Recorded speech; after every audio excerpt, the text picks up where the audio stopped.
June 5, 1944, 2,300 hours. RAF Woodhall Spa, Lincolnshire. 8 Avro Lancaster bombers lifted off into darkness, their engines roaring against a wind that tore at the wings.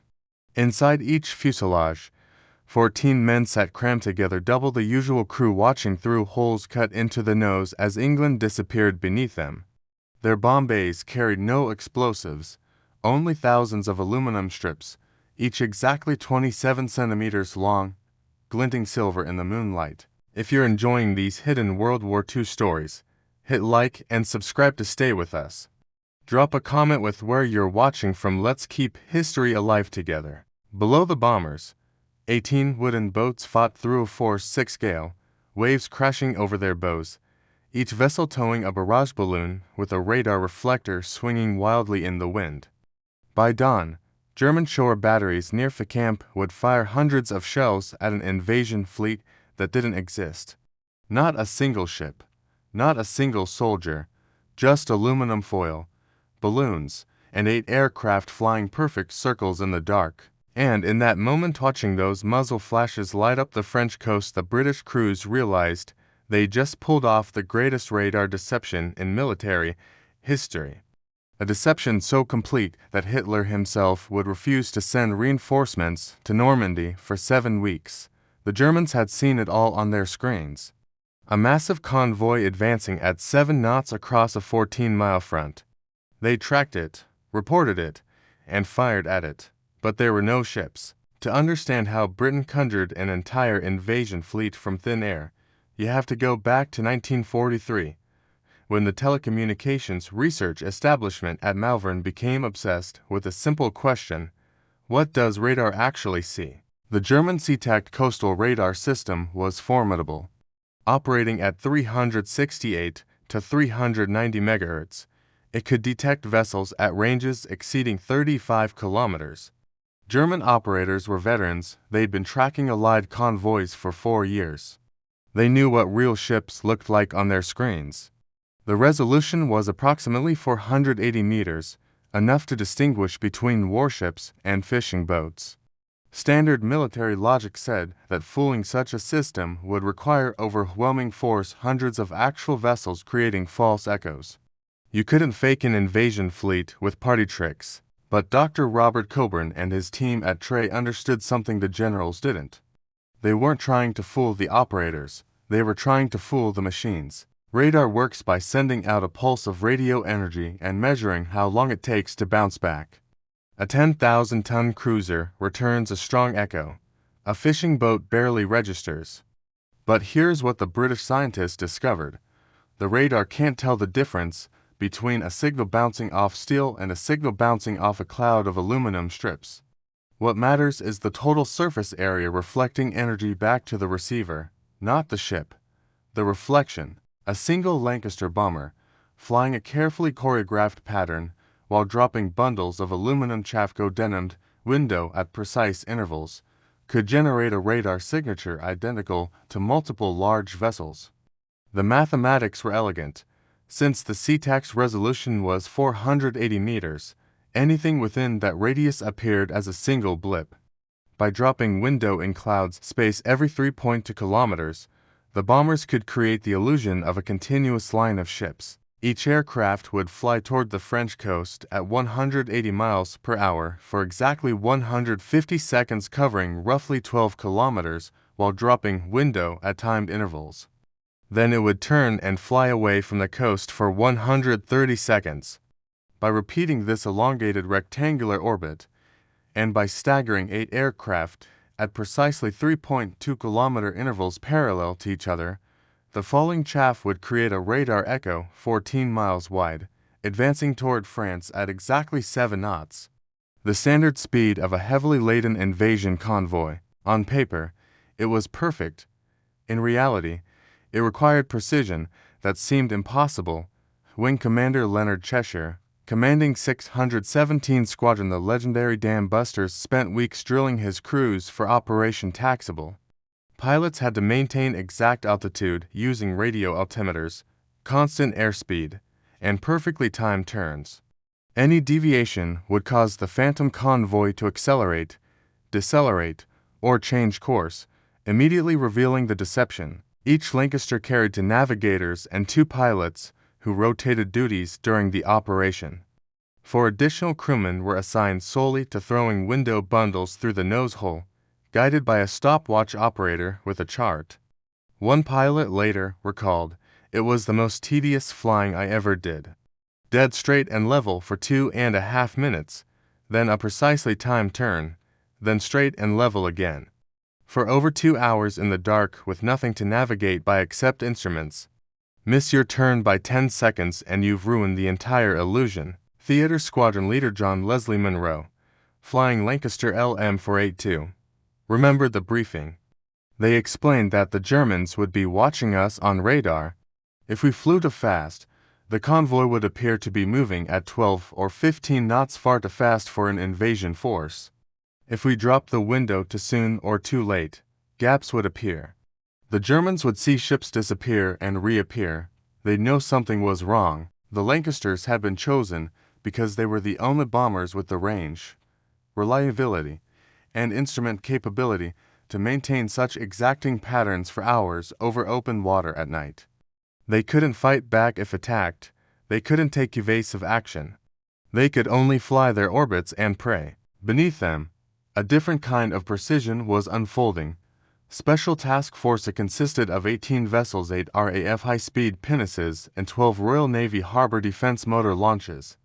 These HDMLs were wooden-hulled craft, 22 meters long, with twin Gardner diesel engines developing 130 horsepower each. In calm water, they could manage 11 knots. In a force 6 gale, with waves running 3 to 4 meters, they were lucky to make 6. Each vessel carried equipment that would have seemed like science fiction just years before. The Moonshine Jammer, officially designated Type T-1427, was a pulse repeater system tuned to counter the Hohenschwel radar carried by German maritime patrol aircraft. When a German aircraft transmitted a radar pulse searching for ships, the Moonshine operator would detect it, manually tune his transmitter to match the frequency, and fire back a massively amplified response. To the German aircraft, a single small launch would appear as a large warship. The operators were American Army signal specialists who'd arrived from Iceland too late to join the main invasion. They'd been reassigned to the radar deception teams. According to Dr. Coburn, they performed magnificently despite being violently seasick for the entire operation. Each launch also towed a filbert balloon, a 9-meter naval barrage balloon with a radar reflector mounted inside. These balloons, flying from tethered floats, produced radar echoes similar to large ships even without the Moonshine jammers. The launches broadcast scripted radio chatter mimicking the communications of a large fleet preparing for landing operations. When they reached their stopland approximately 10 miles off the French coast, they anchored the balloon floats, laid smoke screens, and played recordings through loudspeakers the distinctive sounds of ships dropping anchor, the squeal of winches, the rattle of chains, the splash of anchors hitting water. Lieutenant Commander W.M. Rankin, commanding Task Force B, the smaller Glimmer force of 12 HDMLs operating near Boulogne, later reported that his Moonshine operators logged radar signals from 8 separate German aircraft during their approach. They successfully jammed 7. The 8th signal was to brief to lock onto. The Germans weren't fighting shadows. They were fighting a carefully orchestrated symphony of electromagnetic deception in which every element, the window, the Moonshine jammers, the radar balloons, the radio chatter, reinforced the others to create an illusion so complete that it didn't just fool the Germans, it convinced them. At 2:15 a.m. on June 6, 1944, German radar stations along the Pas-de-Calais began reporting contacts. The operators saw what they'd been trained to see: a large formation of vessels advancing in regular ranks, moving at convoy speed. The pattern was textbook, the kind of formation that could only mean one thing. Shortly after 3 a.m., German shore batteries near Fécamp opened fire. The 170mm guns sent salvo after salvo into the clouds of falling window, muzzle flashes lighting up the pre-dawn darkness. Motor torpedo boats of the Kriegsmarine station at Boulogne sortied to engage the invasion force. They found nothing but empty sea, a few balloons, and some very relieved HDML crews already withdrawing at maximum speed under cover of smoke. But the real proof came not from what the Germans saw, but from what they did. A telephone message logged at 10:15 on the morning of D-Day, more than 6 hours after the deception operations had ended. While Allied troops were already ashore in strength in Normandy, stated, on the night of the 5th to the 6th of June, the enemy carried out landings in the Seine Bay. Another landing took place in the Boulogne area. A full-scale invasion alert had been issued for the Calais-Dunkirk region. Panzer divisions that could have been rushing toward Normandy remained in position, waiting for the main invasion at Pas-de-Calais. To the Allied planners, this wasn't just a tactical success buying a few hours for the beachhead. It meant something far more profound. Juan Pujol Garcia, the double agent codenamed Garbo, had been feeding the Germans information for months about the fictional 1st United States Army group supposedly massed in Kent and poised to strike at Pas-de-Calais. The Germans trusted Garbo so completely they'd awarded him the Iron Cross. After D-Day, he continued transmitting reports that Normandy was merely a diversion, that the real invasion, the one their radar had detected approaching Pas-de-Calais on the night of June 5th to 6th, was still coming. The Germans had expected deception at Normandy, with the real attack at Calais. Instead, they encountered deception at Calais that convinced them the real attack was there, not at Normandy. Hitler himself, according to intercepted communications, refused to authorize the movement of significant reserves to Normandy for 7 weeks. He kept the 15th Army 15 Division strong fixed in the Pas-de-Calais region, waiting for an invasion that would never come. Those divisions, positioned within striking distance of Normandy, could have turned D-Day into a catastrophe. Instead, they remained in place, watching an empty horizon, because on the night of June 5th to 6th, they had seen a phantom fleet on their radar screens. For the crews executing Operations Taxable and Glimmer, the operation was terrifying. Flight Lieutenant John Bell, a bomb aimer with 617 Squadron, later recalled, "We knew the Germans would be watching us. We knew they'd send fighters to investigate. We knew shore batteries would be firing. We were flying precise patterns at low altitude in the dark over the channel, completely predictable, unable to take evasive action. If a night fighter found us, we were dead. We couldn't break formation without ruining the entire operation." The last Lancaster in the 617 Squadron formation had the dubious privilege of watching German shore batteries open fire on the Phantom fleet. The crew reported seeing muzzle flashes from the French coast, followed by orange glows of shells exploding in the sea below, hitting nothing but water and falling window. For men who had flown combat missions over heavily defended German cities, who had faced flak and fighters, who had lost friends and squadron mates, there was something surreal about drawing enemy fire while carrying nothing but strips of aluminum foil. The HDML crews, meanwhile, were fighting their own battle against the sea. The force 6 gale that delayed D-Day by 24 hours made operating the small wooden launches a nightmare. Waves broke over the bows. Equipment was soaked with spray. The moonshine operators, already sick from the motion, had to remain at their posts, watching cathode ray tubes and manually tuning transmitters while their boats pitched and rolled. They couldn't simply turn on the equipment and let it run. Each radar contact required individual attention, detecting the signal, matching the frequency, adjusting the gain, transmitting the amplified response.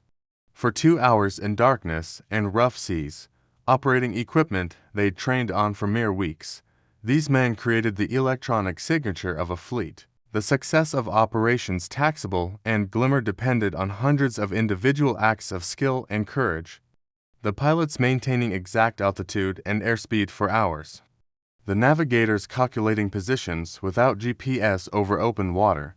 The crewmen throwing window bundles at precisely timed intervals. The moonshine operators fighting seasickness to operate their equipment. The sailors keeping the HDMLs on station in heavy seas.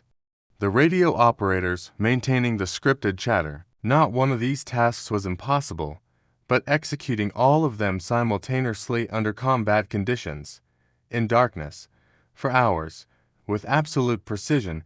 That was the achievement. The genius of Britain's Ghost Convoy wasn't about superior technology. The SeaTac was a capable system. The Lancasters and HMALs were using fairly basic equipment.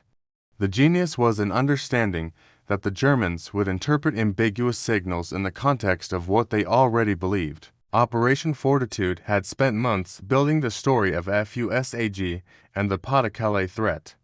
Operations Taxable and Glimmer didn't need to be perfect. They just needed to be good enough to confirm what the Germans were already primed to believe.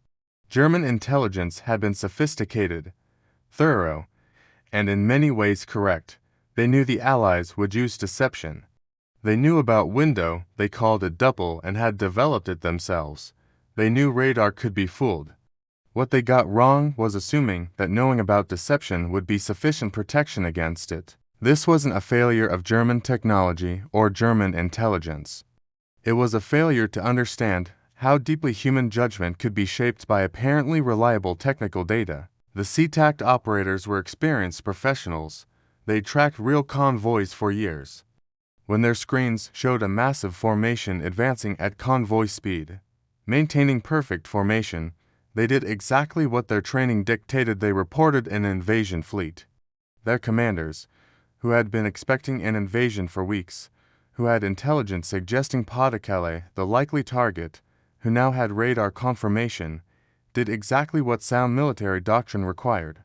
They raised the alarm and prepared to defend. At every level, from the radar operator to Field Marshal Rommel to Hitler himself, the Germans made reasonable decisions based on the information available to them. The information was simply false. What made this work wasn't just technical skill.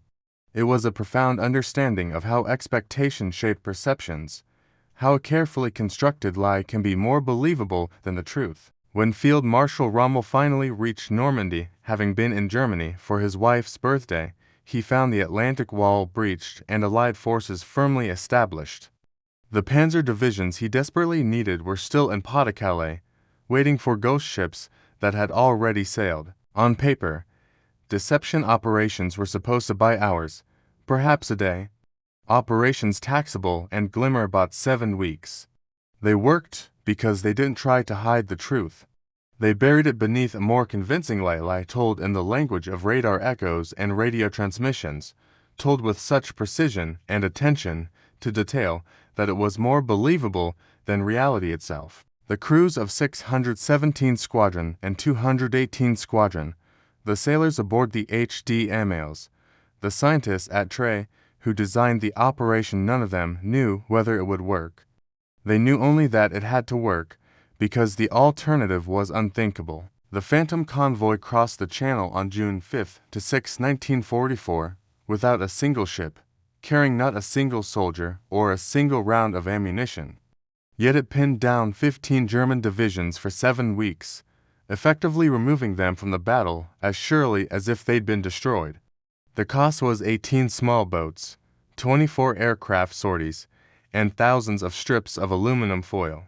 The return on that investment was the success of the largest and most important amphibious invasion in history. Modern militaries spend billions on stealth technology, making aircraft and ships invisible to radar.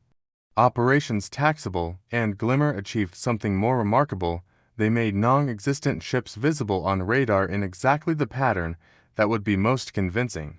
They didn't defeat German radar by hiding from it. They defeated it by giving it exactly what it was looking for, in exactly the place they wanted the Germans to look. At dawn on June 6, 1944, while the first waves of Allied troops waited ashore on Normandy beaches, the German shore batteries near Fécamp fell silent.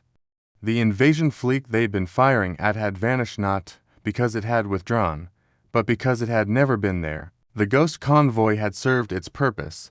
The greatest deception operation in military history was complete.